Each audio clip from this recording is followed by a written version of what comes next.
бунтът бе помазан. В горските усои паднаха убити всичките герои.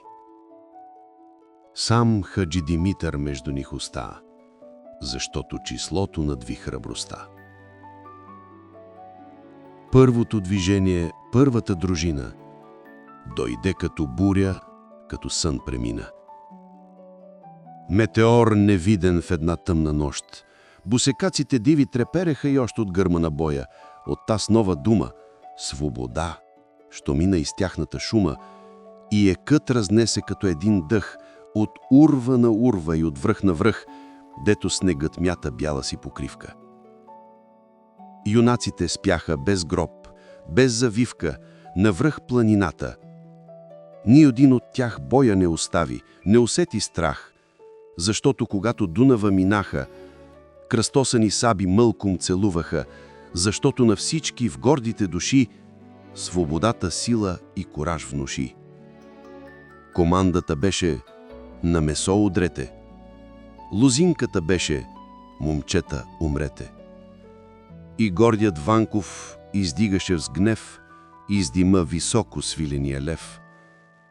И смъртта беснейше на сганта из роя, и стотина турци паднаха в боя. Пашата, уплашен и с навъсен лоб, изпрати 100 пушки срещу един роб и 1000 вълци срещу една чета, нинала кът сянка по тия полета. И момците наши умряха с чест. Мидхат бе доволен от такава вест. В този час вълците, кои мърша търсят, с крак гърди им ровят и меса им късат. И гладните орли, оплескани с кръв, в мъртвите им очи удрят своя клъв. И мухите златни, в бръмчащи рояци, лакомо налитат немити юнаци, изложени голи, под слънчеви жар. Мидхат бе доволен. Пантер див и стар. Той бе победител. И снага му гнила потръпна от радост. Той дигна без сила по всичките ъгли и настана плач, и тръпки побиха бедния урач пред тия плашила нови и проклети. Децата пищяха от ужас обзети и горките майки дишаха едвам, дорде да познаят кой се люшка там. Страхът беше общи. Тъмниците бяха наблъскани. Вредом младежи висяха, едни вряха в гръчки, други с образ син, трети от страх мъртви, жълти като смин. Сякаш бе настала смърт и черна чума. Брат не смееше с брата дума да продума. Синът от баща си трепереше блят. Измяната, призрак из тъмният ад, шушнеше зловещо и ужасът сееше. Въжето неспирно се с нещо люлееше. Страхът бе на всички лицата въпцал и своя зловещ печат бе им дал. В това подло време в балканските габри войските фанаха Караджата храбри. Той беше юнака с горещата кръв, Караджата храбри в битките пръв. Мъдрец в съвета, орел в планината, зачетата гордост, слава на борбата. На Хаджи Димитър съратник и брат, като него храбър, като него млад. Чувства всевелики в двамата горяха, на същото знаме служители бяха, на същата мисъл жив образ и плът.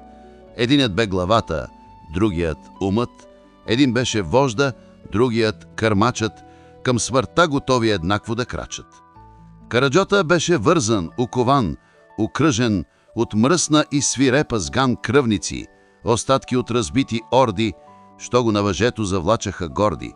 Сам си от борците боя преживял, разбит злополучен с кръв оплискан цял, като лъв ударен, кой кръвта си губи. Караджата гордо сред смехове груби, вървеше замислен към позорния стълб, елемент ужасен в народната скръб. Тълпата край него метежно ревеше и на всяка крачка повече растеше.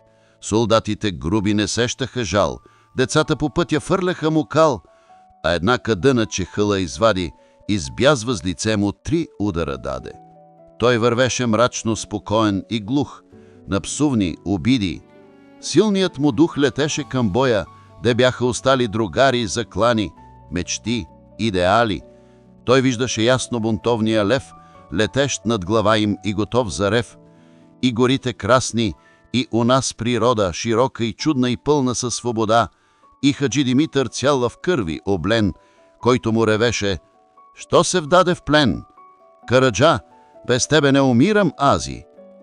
Кога до въжето той се дотатрази, очи му светнаха с небесен светлик, той наду гърдите си и нададе вик, изгънта отихна и занемя даже, за да чуи похарно какво ще да каже последни възстанник за последен път.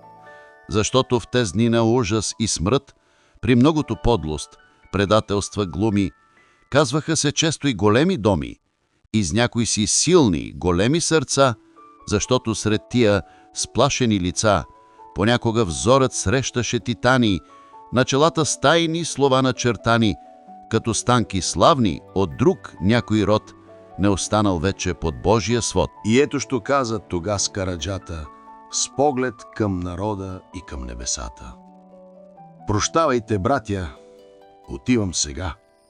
Отивам в душата с голяма тъга. Не умрях в Балкана от моите рани, затова сте вие тук днес събрани. Сълзи не ронете за мен тоя път, ами се гответе и вие за смърт, защото настанаха нови времена, в кои на кръвта се не дава цена.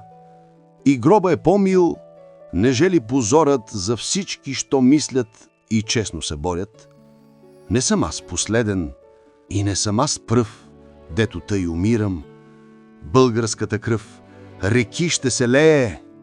Смърт или свобода? Безнейте тирани, но жив е народа. Юнаците с нази не ще се скратат. Нашата смърт ще вдигне други да мрат. За едного 300, за двама 1000. Чуйте ме, тирани, ние сме племе младо, искаме свобода, няма да се спрем. Ще се борим с вази, ще морим, ще мрем, та пак да възкръснем. Бъдещето цяло аз го виждам ясно като в огледало. Скоро ще да рухне зверската ви власт, за бой, отмъщение, за смърт, за свобода. Но аз и умирам. Да живее народа.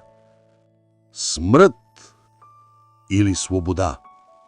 И кога се люшна из въздуха она, то 1000 гърди издадоха стон, и дълго и още време там под небосвода кънтяха те с думи: свобода, свобода, смърт или свобода.